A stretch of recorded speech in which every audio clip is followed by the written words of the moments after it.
12장 신약성경 278쪽에 있습니다. 우리 함께 드라마 바이블로 먼저 하나님의 말씀을 읽고 그 뒤에 은혜 나누도록 하겠습니다.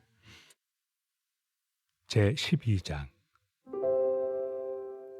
형제들아, 신령한 것에 대하여 나는 너희가 알지 못하기를 원하지 아니하노니 너희도 알거니와 너희가 이방인으로 있을 때 말 못하는 우상에게로 끄는 그대로 끌려갔느니라.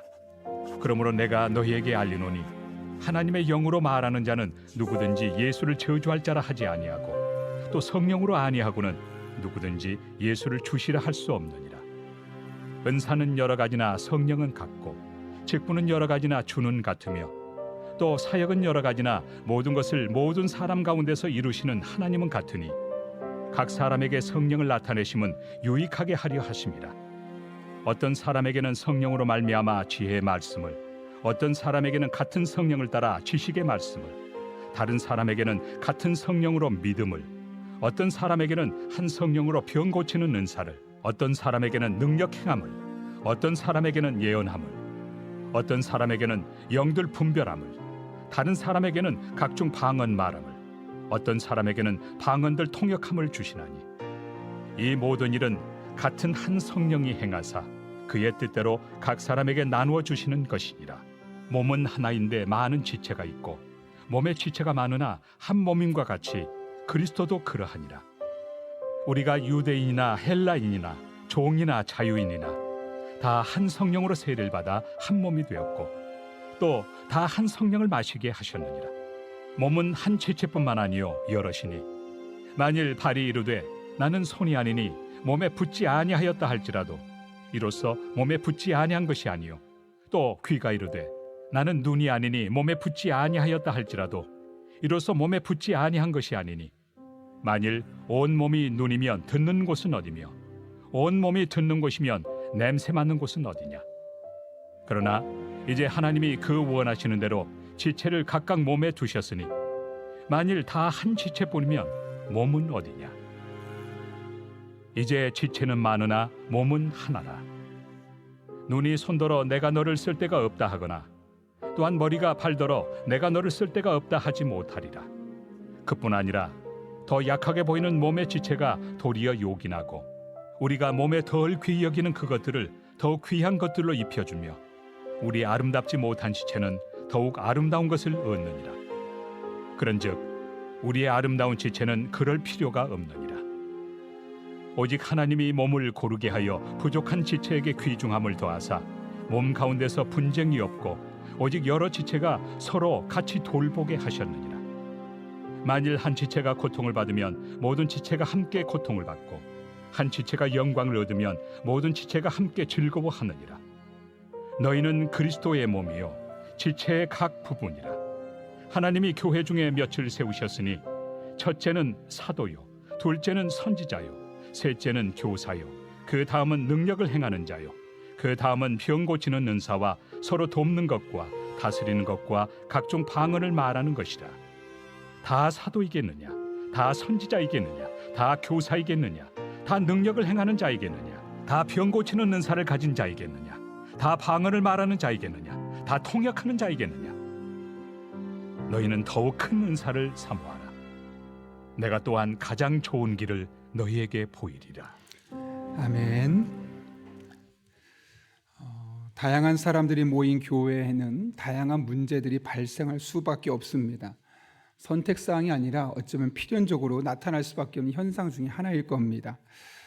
결혼에 대한 문제, 고린도 교회도 그랬죠. 또 우상에게 들어진 음식을 먹는 문제, 또 음행해야 하는 문제, 또 성도들 사이에 교회 안에 법적인 송사가 일어나는 문제 등 다양한 문제들이 그래서 고린도 교회 안에 있었습니다. 그 중에 하나는 오늘 본문에 기록되어 있는 성령의 은사와 관련된 문제입니다. 사실 교회 안에 생기는 다양한 문제 중에 가장 위험할 수 있는 문제가 바로 이 성령과 관련된 문제입니다. 왜냐하면 지극히 개인적인 체험들이 많이 있고 또 모든 사람이 다 경험해본 것은 아니기 때문에 정확한 진단과 처방이 어려워서 그렇습니다. 실제로 성령의 은사와 관련된 문제로 고린도 교회가 매우 시끄러웠습니다. 심지어 목회자인 바울의 영적인 권위까지 흔들릴 정도였고 그것을 위협할 정도로 본인들의 은사를 주장했던 곳이 바로 고린도 교회였습니다. 그래서 우리가 갖고 있는 책은 고린도전서와 고린도후서 두 권을 알고 있지만 많은 학자들은 고린도전서와 후서 사이에 또 하나의 책이 있었을 것이다. 그만큼 고린도 교회 책을 3권이나 보낼 만큼 당시에 고린도 교회에 있었던 많은 문제들 있었고 그 중에 하나가 바로 이 성령과 관련된 문제였음을 우리는 알게 됩니다. 그래서 바울은 고린도 교회 성도들에게 이와 같은 문제와 관련해서 자신의 처음이 아니라 혹은 주변에 어떤 명망 있는 사람들의 의견이 아니라 성경적으로 이 성령의 문제를 어떻게 보아야 할지 그 관점을 제시하고 있는 것, 이를 위해서 오늘 본문의 말씀을 기록하게 된 것이죠. 고린도전서 12장은 성령의 은사에 대한 말씀입니다.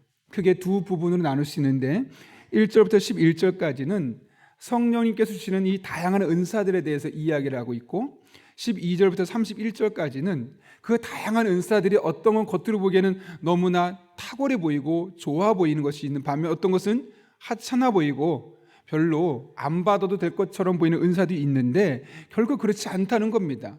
우리가 겉으로 보기에는 우열이 있어 보이지만 은사는 절대 그런 것이 아니라 모든 것이 다 똑같고 모든 것이 다 필요하고 때로는 별로 필요 없어 보이는 것이 훨씬 더 유익할 때도 있다는 사실을 12절부터 31절까지 이야기하고 있는 것이죠. 그 중에 오늘 우리는 1절부터 11절까지 말씀을 함께 살펴보려 하는데요. 먼저 바울은 1절에서 우리가 이 성령의 은사에 대해서 관심을 깊게 가질 것을 이야기합니다. 자, 1절 뭐로 시작합니까? 이렇게 말합니다. 형제들아, 신령한 것에 대하여는 나는 너희가 알지 못하기를 원하지 아니하노니. 좀 말을 많이 꼬아놨지만 쉽게 말하면 이중부정인 겁니다. 무슨 말입니까요? 매우 강조하고 있는 거죠. 꼭 알아야 한다는 거죠. 그 은사에 대한 거 꼭 다 알아야 되나? 특별한 목회자들이라든가 그 은사를 가진 일부 사람들만 알아도 되는 거 아닌가? 라고 많은 사람들이 말하던 그때 사도 바울은 아니라는 겁니다. 신령한 것, 즉 영적인 것에 대해서 너희가 알지 못하기를 원하지 아니한다. 반드시 알아야만 한다. 특히 교회 공동체에서는 이 영적인 부분을 모르면 서로 갈등이 일어날 수밖에 없고 잘못하면 이단까지 될 수 있으니 이건 분명히 알아야 하는 것이죠. 그러면서 사도 바울이 이 성령의 은사에 대해서 우리가 잘 알아야 될 것을 이야기하는데, 그렇다면 바울이 이렇게 말하고 있는 이 성령의 은사, 이건 도대체 누구에게 주어진 것이고 왜 주어지는 것일까? 우리는 오늘 본문 7절 말씀을 통해서 이 성령의 은사와 관련된 3가지 사실을 알 수 있는데요. 첫 번째로는 성령의 은사는 누구에게 주어졌느냐? 7절 한번 읽어볼까요? 시작. 각 사람에게 성령을 나타내심은 유익하게 하려 하심이라. 여기 각 사람에게 성령을 주셨다고 말씀하죠. 각 사람은 도대체 어느 정도의 사람을 말하는 걸까요? 영어 성경에 보면 every라고 되어 있습니다. 다시 말하면 모든 사람에게 하나님께서 성령의 은사를 주셨다는 겁니다. 한 사람이 여기 기록되는 모든 은사를 다 받지 못했어도 적어도 아무런 은사를 받지 못한 사람은 없다는 것을 말씀하고 있는 것이죠. 그러므로 우리가 나는 은사가 없어, 이렇게 스스로의 은사를 저평가하는 것은 잘못된 겁니다. 사실 어떻게 보면 하나님께서 모든 사람들에게, 한 사람도 거르지 않고 모든 사람에게 은사를 주신 목적이 있죠. 그렇다면 우리는 하나님께서 은사를 주신 목적이 있는데 나는 무슨 은사를 가지고 있을까 찾아내야만 하는 것이고, 그 은사를 따라서 하나님 나라를 섬기는 삶을 살아야 하는 것이 바로 우리의 삶의 태도가 되어야 하는 것이죠. 그래서 베드로는 베드로전서 4장 10절에서 이렇게 말합니다. 각각 은사를 받은 대로 하나님의 여러 가지 은혜를 받은 선한 청지기 같이 서로 봉사하라. 각각 은사를 받은 대로, 내가 은사를 받았는데 그 은사를 어떤 마음으로 하라고요? 내가 주인 되는 자세가 아니라 청지기 같이, 선한 청지기 같이, 그것도요. 선한 청지기라는 선하지 않은 청지기에 있다는 것을 전제하는 거죠. 청지기는 말 그대로 시키는 대로 주인의 위에서 일을 하는 사람인데, 선하지 못한 청지기는 뭘까요? 자기의 느낌을 따라, 자기의 감정을 따라, 자기의 기분을 따라, 자기의 상황에 따라 하기도 하고 안 하는 청지기를 선하지 않은 악한 청지기라고 이야기합니다. 선한 청지기는 주인의 뜻이 무엇인가를 분별하고 그 주인의 뜻에 맞게 자기가 때로는 하기 싫어도, 때로는 어려운 상황이 있어도 그 일을 감당하는 것이 바로 선한 청지기이죠. 우리에게 어떻게 하라고요? 각각 은사를 받은 대로 하나님이 여러 가지 은혜를 맡은 선한 청지기 같이 서로 봉사하라 라고 말씀하고 있습니다. 바울은 이어서 우리에게 이 성령을 주신 목적, 이 또 성령의 은사를 주신 그 유익이 무엇인가를 이야기하는데요, 이렇게 말합니다. 좀 전에 읽었던 7절은 유익하게 하려 하심이라. 그러니까 은사를 주신 목적은 우리를 그곳에 투입해서 고통스럽게 만들고 우리의 에너지를 다 쏟아붓게 만들고 탈진하게 만들고 그렇게 나를 힘겹게 만들기 위한 것이 아니라 그 은사를 가지고 나에게 유익하게 하려고 주셨다는 겁니다. 물론 은사를 활용하는 과정에 있어서 내 에너지가 들어갈 수 있고 내 시간이 들어갈 수 있고 때론 거기에 내 물질도 들어갈 수 있습니다. 때론 그 안에서 여러 가지 갈등도 있어서 감정의 소비도 일어날 수 있을 겁니다. 그런데 은사를 주신 목적은 그렇게 갈등과 고통과 고민과 이것이 목적이 아니라 우리에게 유익하게 하시려고 한다는 거죠. 그런 과정 중에 힘든 일이 있을 수 있고 갈등이 있을 수 있지만 궁극적으로 이 모든 과정을 통해 우리가 하나님 앞에 유익을 경험할 수 있게 하기 위하여서 우리에게 은사를 주셨다는 겁니다. 실제로 그 은사를 활용하면 개인에게도 또 그 개인이 속해 있는 공동체도 유익할 수밖에 없습니다. 이에 대해 사도 바울은 에베소서 4장에서 이렇게 선언하죠. 우리 각 사람에게 그리스도의 선물의 분량대로 은혜를 주셨나니 그가 어떤 사람은 사도로, 어떤 사람은 선지자로, 어떤 사람은 복음 전하는 자로, 어떤 사람은 목사와 교사로 삼으셨으니 이는 성도를 온전하게 하여. 이 은사를 주신 목적이 뭐라고? 성도를 온전하게 하여. 우리 온전한 사람이 누가 있겠습니까? 다 실수 있고 다 연약함, 나약함을 가지고 있을 수밖에 없습니다. 완벽하려고 노력해도 사람은 항상 끄트머리에서 자그마한 실수를 거듭할 수밖에 없는 것이 인간의 모습입니다.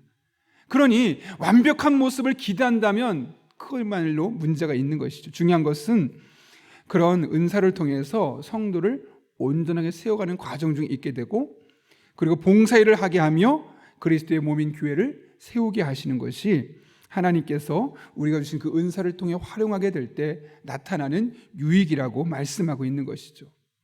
여러분, 은사는 우리의 영적인 탈진과 에너지의 소진을 위한 것이 아닙니다.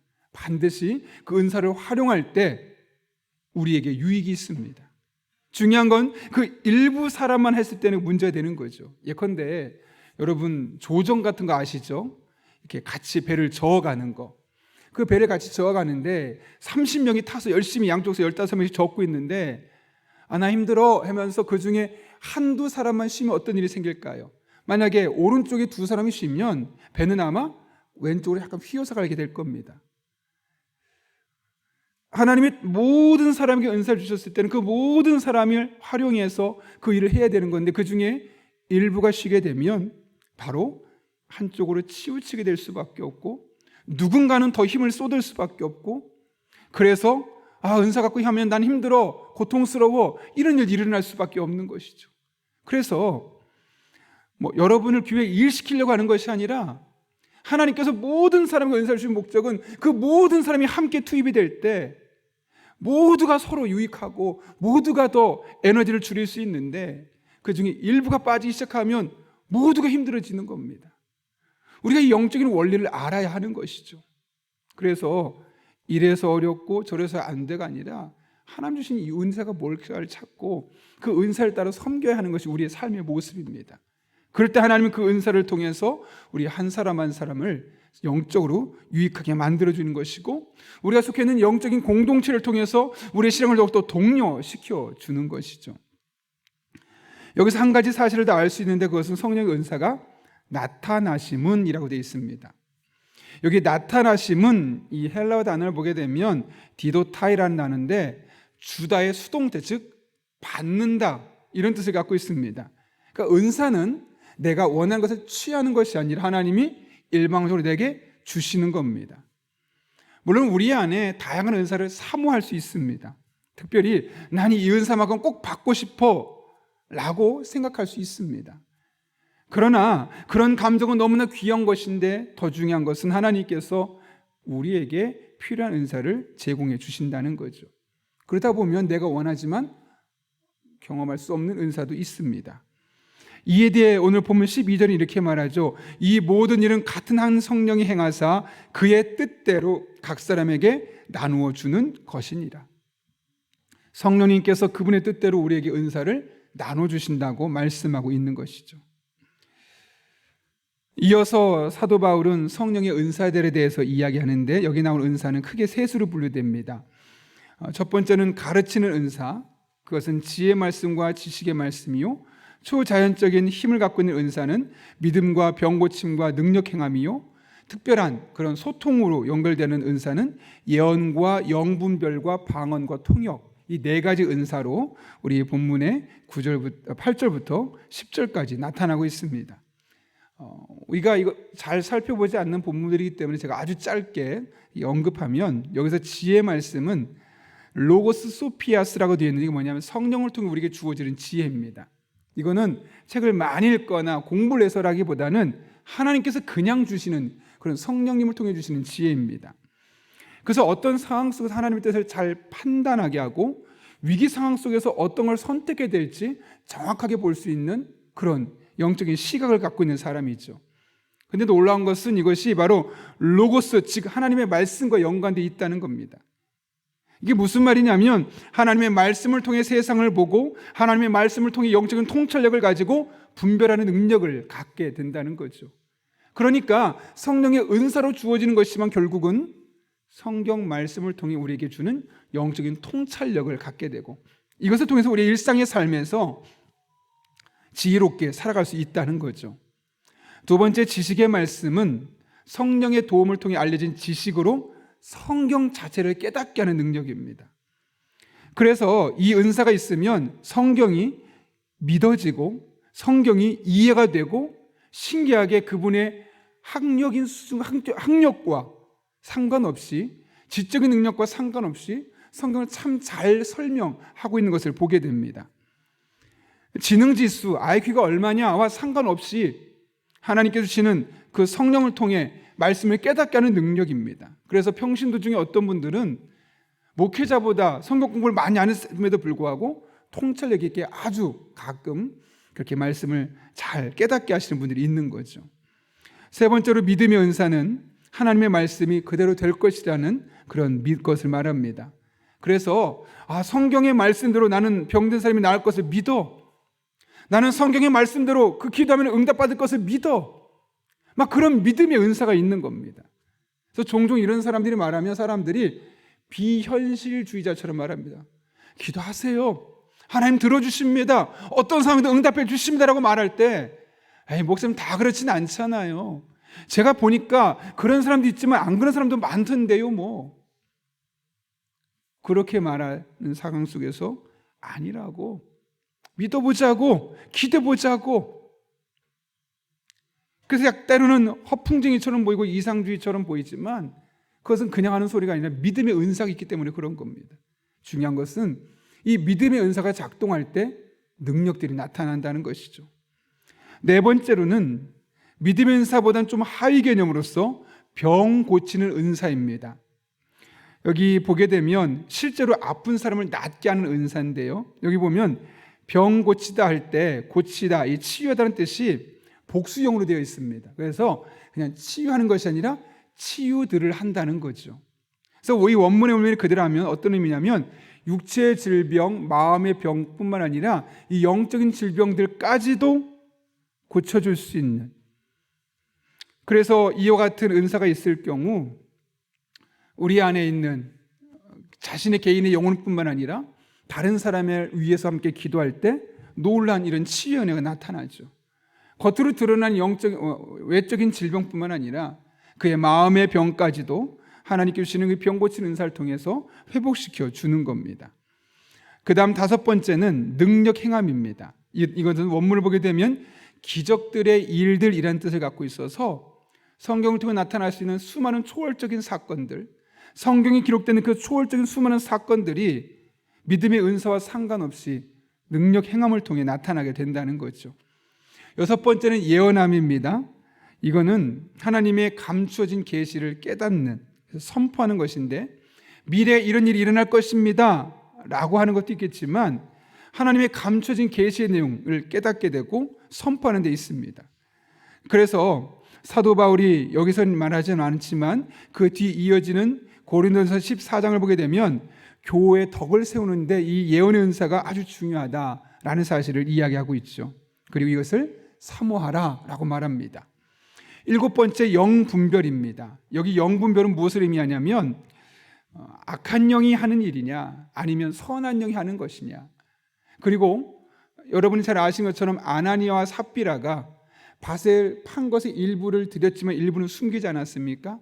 성령께서 베드로에게 그걸 깨닫게 하지 않으셨나요? 그런 영분별의 은사가 있는 겁니다.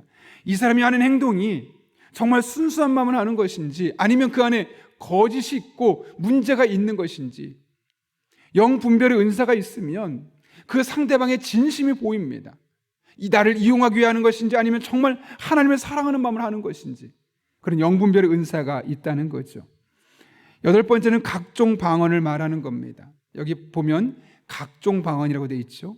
각종이라는 말은 뭘까요? 방언의 은사가 표현될 때 한 가지 형태가 아니라는 겁니다. 아마 방언의 은사를 가지고 계신 분은 이 상황을 보셨을 겁니다. 아마 이 자리에 있는 분, 방언 은사 있는 분 다 나와서 한번 해보십시오라고 말해보면 아마 방언이 다 다르게 나올 겁니다. 왜 그러냐면 이 방언의 형태가 다 다르게 나타나기 때문에 그렇습니다. 중요한 건 여기서 말하는 방언은 한 지역의 언어인 그런 사투리의 방언이 아니라 글로사, 사도행전 2장 4절에 기록되어 있는 오순절날 임했던 그 글로사라는 성령의 은사, 말로 표현할 수 없는 모호한 언어적 표현, 그 은사로서의 그 방언을 말하고 있는 거죠. 마지막 9번째는 방언 통역입니다. 고린도 교회의 방언은 사람이 알아들 수 없는 내용이었죠. 왜냐하면 방언은 우리가 알아들 수 없는 거니까요. 14장에 나오지 않습니까? 그런데 그래서 누군가가 해석해 주지 않으면 그것이 무엇을 했는지 아무도 모르는 겁니다. 그래서 방언에는 통역 은사가 필요한 것이고, 방언에 있는 사람은 영적인 유익을 위해서 통역의 은사를 사모하는 것이 훨씬 더 필요하다는 거죠. 자, 이렇게 9가지 은사를 제가 잠깐 언급했는데요. 하나님께서 모든 사람에게 유익하게 하시려고 성령의 은사들을 주셨습니다. 그래서 사도 바울은 늘 성령으로 충만하라, 충만하라 권면했습니다. 어떻게 그런 이야기를 할 수 있었을까? 저는 늘 우리 학생들에게, 어른들에게 가능한 한 선교 다녀올 수 있으면 꼭 다녀오시라고 권면합니다. 그렇게 말하는 이유는 무엇 때문이냐면 저도 사실 매년 다녀오고 싶은데, 왜냐하면 갈 때마다 이 한국 땅에서는 경험할 수 없는 하나님의 특별한 은혜들을 마음에 담아올 수 있기 때문에 그렇습니다. 저는 같은 맥락이라고 생각합니다. 사도 바울은 본인이 성령 충만했고 성령의 다양한 은사들을 경험했습니다. 그래서 이 성령의 은사를 가지고 살아가는 것이, 이 성령의 은사를 갖고 섬기는 것이 얼마나 유익한지를 자신의 삶으로 경험해 봤던 겁니다.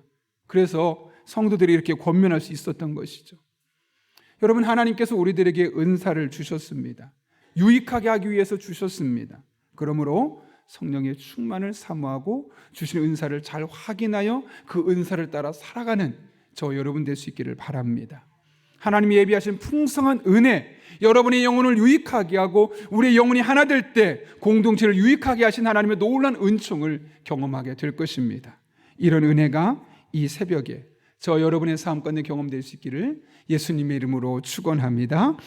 우리 함께 기도하겠습니다. 거룩하신 아버지 하나님, 각 사람에게 성령을 나타내심은 유익하게 하려 하심이라고 말씀하셨습니다. 우리 모든 사람에게 다 성령의 은사를 주셨는데 그것을 기억하며 우리에게 유익을 위해 주셨음을 기억하며 확인하고 맡겨진 바 은사를 따라 하나님을 섬길 수 있는 믿음의 사람들 되게 하여 주옵소서. 그럴 때 그 은사를 활용하는 사람만 경험할 수 있는 하나님의 놀라운 은총을 맛보게 해주셨고, 이것이 우리 안에서 끝나는 것이 아니라 누군가에게 고백하고 간증할 수 있는 믿음의 요인들이 되게 하여 주옵소서.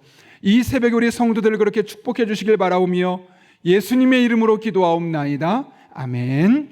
우리 다 함께 주님께서 가르쳐준 기도하겠습니다. 하늘에 계신 우리 아버지, 아버지의 이름을 거룩하게 하시며 아버지의 나라가 오게 하시며 아버지의 뜻이 하늘에서와 같이 땅에서도 이루어지게 하소서. 오늘 우리에게 일용할 양식을 주시고 우리가 우리에게 잘못한 사람을 용서해 준 것 같이 우리 죄를 용서하여 주시고 우리를 시험에 빠지지 않게 하시고 악에서 구하소서. 나라와 권능과 영광이 영원히 아버지의 것입니다. 아멘. 오늘 이 시간 함께 기도하실 때 말씀을 기억하며 기도합니다. 하나님께서 모든 사람에게 성령의 은사를 주셨는데 그 은사를 따라 우리 한 사람 한 사람 하나님의 교회를 섬길 때 이것이 우리 개인에게도 교회 공동체에도 유익하게 하시고 모든 성도들에게 유익한 그런 복된 한 해 될 수 있게 해달라고 기도합니다.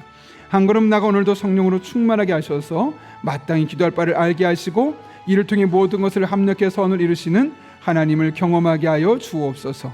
가정을 위해 기도합니다. 가정이 경제적인 어려움으로 인하여 낙심하지 않도록 교우들의 직장을 지켜주시고 직장이 단순한 경제활동의 장소가 아닌 주님의 복음을 전파하는 하나님의 능력을 경험하는 그런 영적인 터전이 될 수 있게 하여 주옵소서. 우리 교회를 위해 기도합니다. 오늘 수요 기도회가 있는데 그 수요 기도를 시작할 때 기도하는 마음으로 준비하게 하시고 성령 충만한 하나님의 은혜를 경험하는 집회가 될 수 있게 달라고, 또 이 사회를 위해 기도할 때 소외된 자들과 약자들의 꿈과 소망을 마음껏 품을 수 있는 우리나라 될 수 있게 하여 주옵소서. 또 여러분이 가져온 기도 제목, 여러분의 기도가 필요한 분들을 위해서 이 시간 함께 하나님의 은혜를 삼하며 간절히 기도하겠습니다. 거룩하신 아버지 하나님, 오늘도 우리를 주님 전에 불러주셔서 하나님을 찬양하게 하시고 하나님 말씀 붙들고 기도할 수 있게 하신 은혜 감사합니다. 하나님을 바라봅니다. 하나님을 의지합니다. 하나님께 나아갑니다. 우리 성도 한 사람 한 사람의 삶에 하나님의 은혜와 능력을 보여주시고 아버지 하나님 기뻐하는 삶을 살아갈 수 있도록, 주님의 영광 위한 삶을 살아갈 수 있도록 우리 성도들에게 복의 복을 더하여 주옵소서. 주님만을 바라보며 나아가오니, 주님만을 의지하며 나아가오니 신실하신 하나님, 살아계신 하나님, 전능하신 하나님께서 우리 성도들에게 복을 주시고 우리 성도들의 삶을 가장 복된 길을 인도하시는 하나님의 놀라운 은총을 경험하게 하여 주옵소서. 이 새벽에 주신 은사를 따라 우리가 잘 섬길 수 있는 성도들 되게 도와주시고 그것이 우리 영혼에 유익하게 도와주시고 이 모든 과정을 통해 우리 성도 다른 성도들의 삶에도 하나님의 은혜와 능력으로 경험될 수 있도록 주님 인도하여 주옵소서. 오늘도 성령으로 충만하게 해주셔서 우리 성도들 마땅히 기도할 바를 알게 하시고 이를 통해 모든 것을 합력해 선을 이루시는 하나님의 은혜를 경험하게 하여 주옵소서. 우리의 가정이 경제적인 어려움을 인하여서 낙심하지 않도록 교우들의 가정을 지켜주시고 직장이 경제생활의 장소를 넘어서서 하나님의 은혜를 경험하는, 하나님의 살아계심을 맛보는 아버지 하나님의 말씀을 복음을 전파할 수 있는 그런 영적인 전투기지가 되게 하여 주옵소서. 아버지 수요기대를 기대하는 마음으로 준비하게 하시고 성령 충만한 집회가 되게 하시고 그 집회를 통해 우리 영혼이 다시 한번 살아나게 하시고 그 집회를 통해 우리가 다시 한번 하나님의 은혜를 온전히 경험할 수 있도록 주님 역사하여 주옵소서. 아버지 하나님, 소외된 자들과 약자들이 꿈과 소망을 마음껏 품을 수 있는 대한민국이 될 수 있도록 주님 인도하여 주옵소서. 하나님만을 바라보며 나아갑니다. 하나님만을 의지하며 나아갑니다. 주님께서 기뻐하는 삶이 되게 도와주시고 아버지 하나님 영광의 삶이 되게 도와주시고 그렇게 하나님과 동행하며 하나님 영광의 온전히 나아갈 수 있도록 주님 역사하여 주옵소서. 삶의 순간순간마다 아버지만을 바라보고 의지하며 나아가기를 원합니다. 주님께서 친히 함께 해주셔서 우리가 뜨겁게 기도하게 하시고 간절히 기도하게 하시고 열심으로 기도하게 하시고 정말 하나님 앞에 우리의 모든 것을 내어놓고 하나님의 도우심을 간구하며 하나님과 함께 우리의 삶의 호흡을 함께 할 수 있도록 주님이 역사하여 주옵소서. 이 새벽에 우리를 불러주시고 이 새벽에 영적으로 깨워주시고 간절한 마음을 기도하며 하나님께 나아갈 때 다시 한번 영혼이 일어서게 해주시옵소서. 영혼의 눈을 뜨게 하여 주시옵소서. 하나님이 임재 안에 거하게 해주시고 하나님 능력 안에 온전히 거할 수 있도록 우리 한 사람 한 사람의 삶에 하나님께서 은혜 베풀어 주옵소서. 주님만을 바라보며 나아갑니다. 주님만을 의지하며 나아갑니다. 살아계신 하나님, 전능하신 아버지 하나님, 우리들을 붙잡아 주셔서 하나님 영광 위에 이집트 포도원들이 나아갈 수 있도록 우리 성도들에게 복을 더하여 주옵소서. 이 새벽에 우리를 붙잡아 주시옵소서. 깨워 주시옵소서. 영적인 각성 있게 해주시고 간절한 마음으로 기도하게 하시고 하나님 뜻을 따라 기도하게 하시고 아버지 어떤 삶이 형편에 있든 하나님으로 말미암아 우리의 삶이 새로워지는 놀라운 은혜를 맛볼 수 있도록 우리 성도들에게 복을 주시옵소서. 우리 성도들의 삶에 은혜를 베풀어 주시옵소서. 하나님 아버지 기뻐하는 삶이 될 수 있도록 우리 성도들 붙잡아 주시옵소서. 주님과 함께 호흡하는 삶을 살 수 있도록 오늘 하루도 붙잡아 주시옵소서. 하나님 성령 충만하길 원합니다. 이 새벽에 성령으로 충만하길 원합니다. 우리 영혼이 살아나게 해주시옵소서. 하나님만을 바라보게 하여 주시옵소서. 하나님만 의지하게 해주시옵소서. 기대문이 열려지게 도와주셔서 열심히 기도하고 뜨겁게 기도하고 간절히 기도하고 성령 충만한 가운데 성령의 도우심을 따라 기도하는 우리들 되어지게 하여 주옵소서. 그렇게 하나님만을 바라보며 나아갑니다. 그렇게 하나님만을 의지하며 나아갑니다. 살아계신 하나님, 우리 성도들에게 은혜를 베풀어주시고 우리 성도들의 삶을 가장 복된 길을 인도하시는 하나님의 은혜를 맛보게 하여 주옵소서. 그렇게 주님과 함께 호흡하고 그렇게 주님의 영광에 나아갈 수 있도록 우리 성도들에게 복을 주시옵소서. 이 새벽에 우리를 붙잡아 주시고 이 새벽에 우리를 새롭게 하여 주시고 하나님 정말 하나님께 따라 온전히 기도할 수 있도록 더 깊게 기도하고 더 오래 끈질기게 기도할 수 있도록 하나님 아버지 은총을 더하여 주옵소서.